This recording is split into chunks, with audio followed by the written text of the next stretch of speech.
Ma, tignan mo. Ang taas ng score ko sa exam. Eh, hindi naman perfect. Pinagmamalaki mo pa sa akin. Hindi mo gayahin si Mima. Mas magaling pa sa'yo.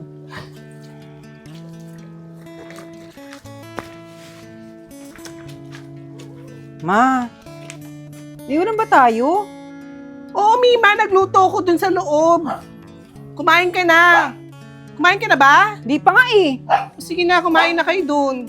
Pakainin mo yung kaibigan mo. Thank you po, tita. Kumain kayo ng kumain, ha? Ano bang ginagawa mo? Malis ka sa harapan ko! Malis ka na! Hindi naman perfect eh. Pinagmamalaki mo pa sa akin.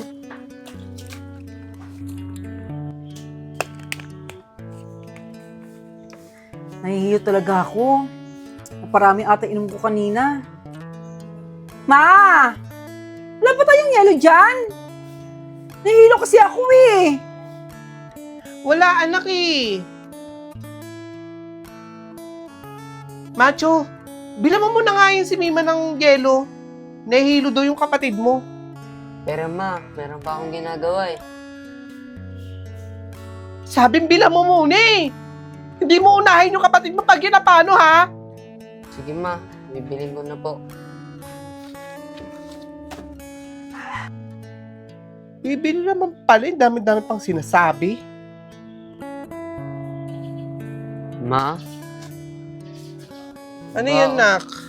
baon ko po. Baon-baon pa. Oh, baon mo. Ba't 5 lang po ma? Ay, okay na yan.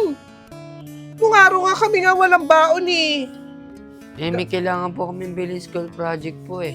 Anak ko, gawan mo na lang ng paraan. Okay na yan. Ma, baon ko.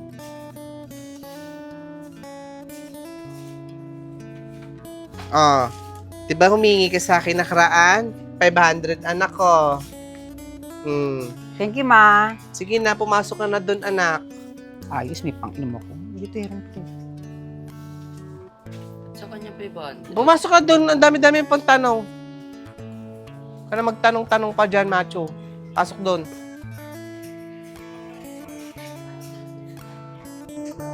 Napakadaming kalat naman dito sa tapat ng bahay ko. Puro dahon na lang. Ma, Ano na yun? tapon po ako sa school namin. Ano gagawin ko kung tapuan ka? Kailangan po pumunta doon para isabit sa akin yung medal. Ay nako! Macho, marami akong ginagawa. Nakita mo naman, di ba? Paglilinis pa ako ng bahay, mamamalansya pa ako. Tsaka pwede naman yung teacher mo yung magsabit sa'yo. Ay nako, ayoko!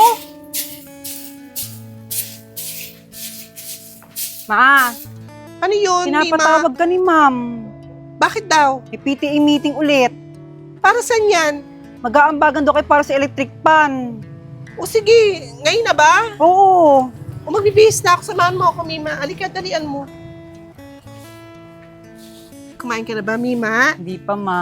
O sige, pagkitas ng meeting, kakain tayo sa labas. Sige.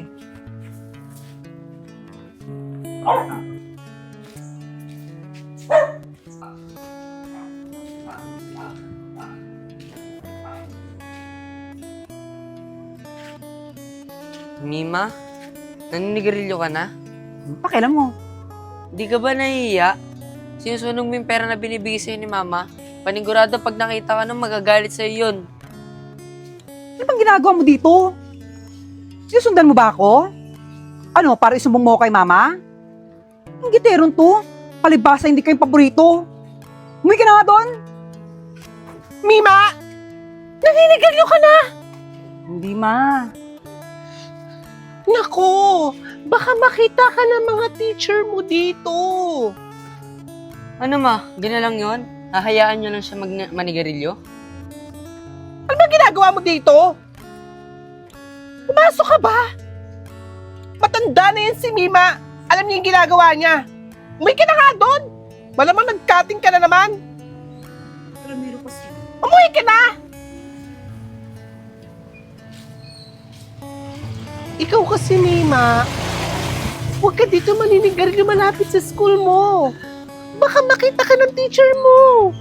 Sa ibang lugar na lang, anak. Doon na, dali. Umalis kayo dito ng kaibigan mo. Ako? May inggit sa kanya? Porket paborito lang siya ni mama, ganun siya asta sa akin. Tanggap ko naman eh, na siya na yung lagi nakikita ni mama. Siya na yung masipag, siya na yung talino.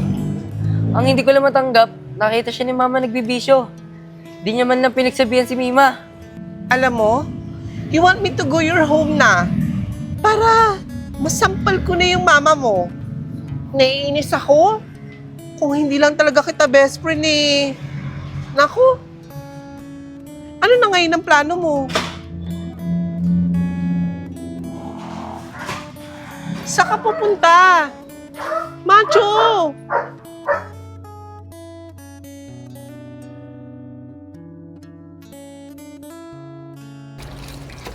Teka, Mima. Di ba ngayon ang announcement sa school ninyo? Nasa top ka ba? Bakit wala ka man pinapakita sa akin? Hindi ko alam eh. Pinaginitan ata ako ng mga teacher ko. Itong si Macho, top 1 ma. Hayaan mo na nga. Magbihis kayo. Mamamasyal tayo. Ibibili ko kayo ng mga damit ninyo.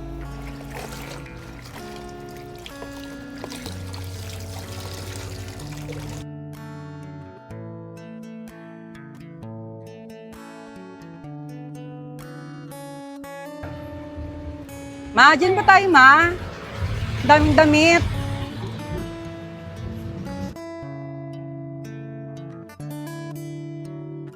Sakto. May damit naman ako susuotin sa school. Nandito na nga tayo. Pumili na kayo ng mga gusto ninyo. Babayaran ko na lang. Pumasok na kayo sa loob.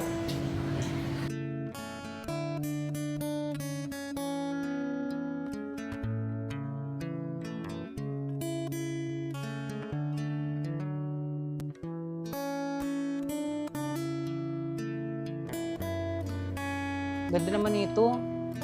Pabibili ko to kay mama. 1,000 na naman pala eh. Ay, sambay ko na to.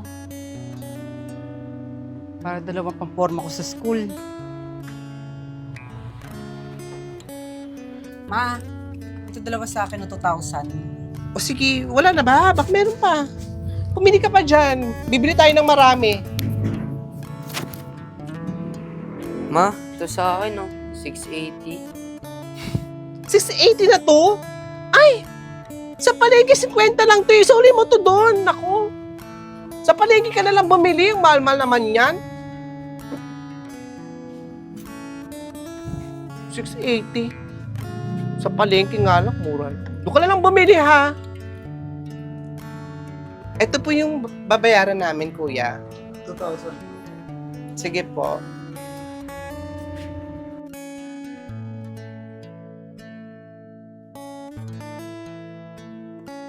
Macho, gusto mo ba niyan?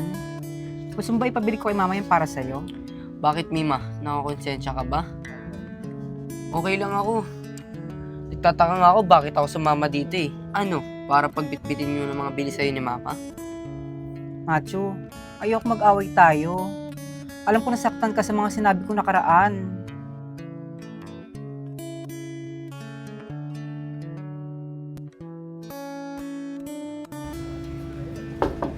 Bidang? Bidang? Ate? Ay, pasok ka! Biglaan naman ata ang uwi mo, ate. Oo, marami kasi importanteng bagay na gagawin sa pinapagawa kong bahay eh. Siya nga pala, kumusta na yung mga pamangkin ko? Wala kasi dito si Mima, ate. Pero feel ko, si Mima, may ahon niya ako sa kahirapan kasi napakasipag na bata at sobrang talino. Eh si Macho, Ay, naku ate, hindi ko maasahan sa bahay.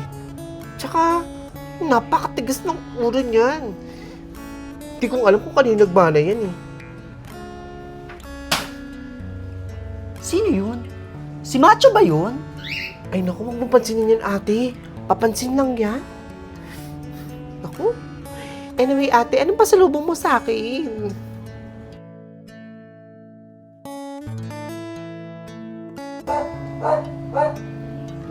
Macho? Macho? Anong ginagawa mo? Ginagaya mo ang kapatid mong si Mima? Hindi ikaw yan.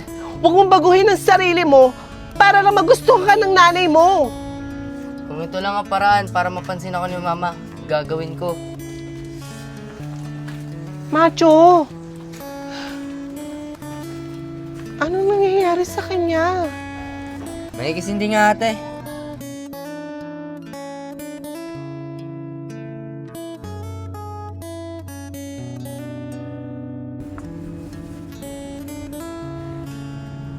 Macho, nagyoyosi ka na rin? Ano bang pakialam mo, Mima? Di ba ito ang gusto ni Mama? E di gagayahin din kita para mapansin ako ni Mama. Ito gusto mo, di ba? Sabi mo naiinggit ako sa'yo. Oo, nakakainggit ka. Ikaw ang bida lagi kay Mama. Sana ako na lang namatay at hindi si tatay. Kung ito lang ang paraan para mapansin ni Mama, gagawin ko. At wala ka na doon pakialam, Mima. O sige, Mare ha. Mamaya na lang ulit. Pagchismisin natin yung kapitbahay natin, sirain natin yung buhay. Anong ginagawa mo, Macho? Nagsisigalyo ka dito sa bahay ko? Bakit kayo nagagalit, Ma? Wala namang binibiging pera. Pera niyo ba to? Pera ko to. Bastos ka? Pag si Mima pwede, ako hindi. Napaka-unfair nyo namang magulang. Sana, hindi nyo na lang ako dito iniri sa mundo. Para ganyan paramdam nyo sa akin. Ma, tama na yan. Tumigil ka nga, Mima! Bastos yung kapatid mo! Lumayas ka sa pamamahay ko! Layas! Talagang aalis na ako dito. Matagal nyo naman na hindi na pinaparamdam sa akin na anak nyo ko.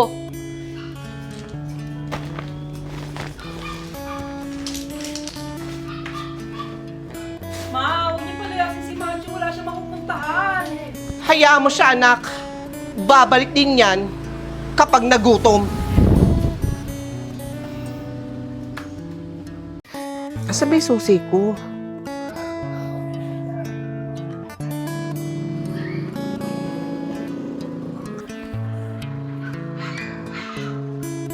Macho, hindi ka papasok?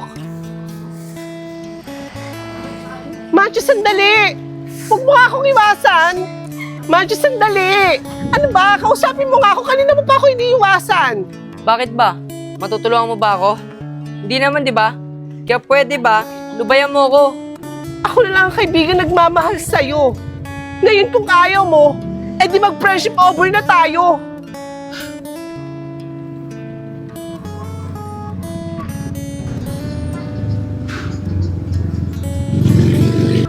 Mami, dito na lang po tayo kumain. Sige, hintay lang natin ang daddy mo ha. Nasa parking lot pa kasi siya. Mukhang masarap ang mga pagkain nila. Macho?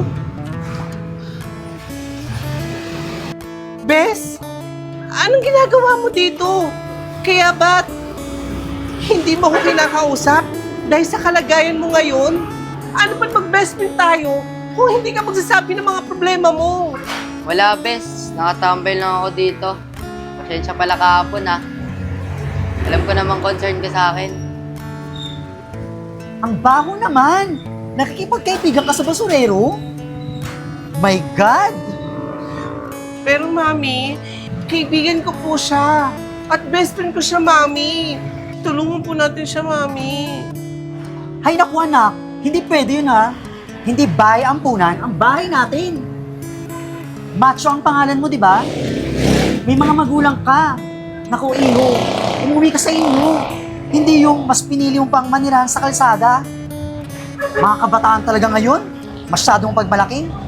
Halika na nga, Elaine, umuwi na tayo. Pero mami... Halika na. Mima, anong gusto mo? Ibibili ko kahit anong gusto mo. Wala po, Ma. Bahala ka. Ma, si Macho. O ano ngayon? Yan ang mga napapala ng mga suwail na anak na katulad mo. Buti nga sa'yo. Halika na nga, Mima. Pero ma, nakukonsensya ako, ma. Ay, naku, konsensya! Mas gusto niya magpalaboy-laboy sa lansangan, di ba? Gusto niya yan. Pinili niya yan. Halika na nga, Mima. Ma, Halika na.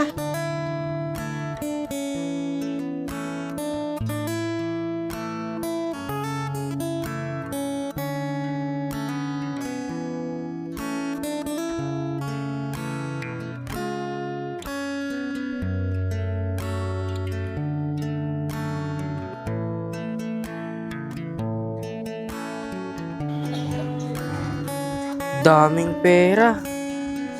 Ayos, pati alahas.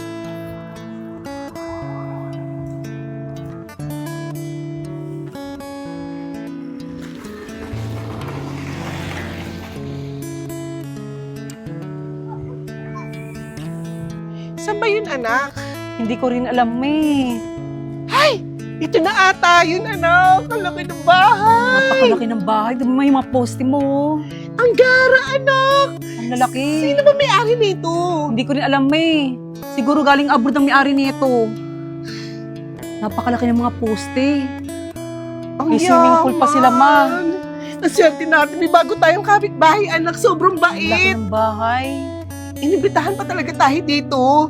Halika na, anak. Pumasok na tayo sa loob. Pero ma, Mukhang maraming pagkain. excited na rin ako. Napakaganda ng bahay na to.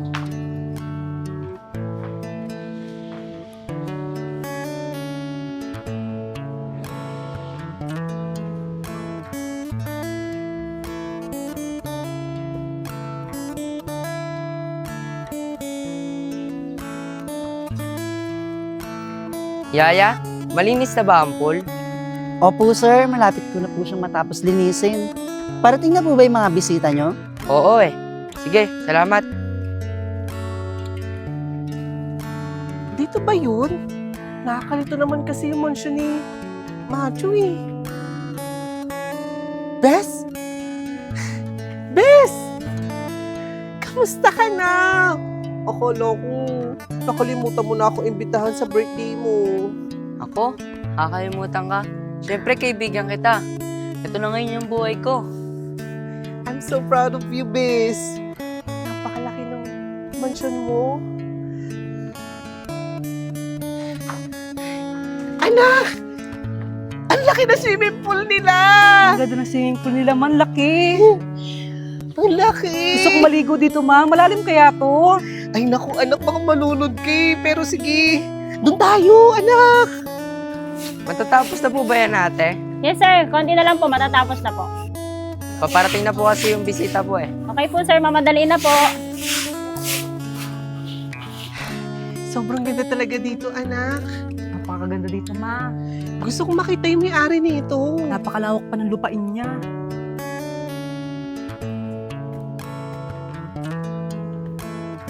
Macho? Anak, ikaw na ba yan? Naku, ang tagal kong naulila sa'yo, anak. Oo nga, Macho. Na-miss ka namin. Ang tagal kitang hinanap. Pero ngayon, ito ka na ngayon, anak. Sobrang yaman mo. May malaki kang mansyon, malaking swimming pool, ang dami mo mapera. Macho, pwede ba ka makiswimming doon sa swimming pool mo? Pwede ba? Huwag niyo akong tuwaging anak. Dahil matagal nang patay ang pamilya ko. Simula nung hayaan nila ako matulog sa kali. Sa sarili kong ina at sarili kong kapatid. Macho, huwag mo naman sagutin ng ganyan si Mama. Sobra ka na. Bakit, Mima? Invited naman kayo dito para masaksiyan nyo kung gaano kayaman ngayon. Pagkatapos nyo nga palang kumain dito sa mansyon ko, pwede na kayong umalis, mga wala kayong kwenta. Tabi!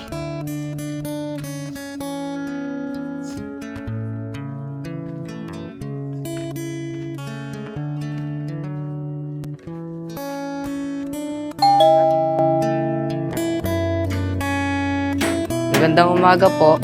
Sa inyo po itong bag. Napulot ko po kasi sa basurahan. Tsaka po may ID po sa loob, kaya ako po natuntun yung lugar niyo po. Ito nga yun. Bakit natapon sa basurahan? Pasensya na po kayo. May bawas po yung 10 piso. Kasi po namasaya ako papunta po dito. Aalis na po ako. Teka, sandali. Sa itsura mo pa lang, parang wala ka lang matutuluyan, iho. Gusto mo ba, dito ka lang tumira sa bahay ko? Hindi na po. Nakakahiya po. Ano ka ba? Huwag ka nang mahiya.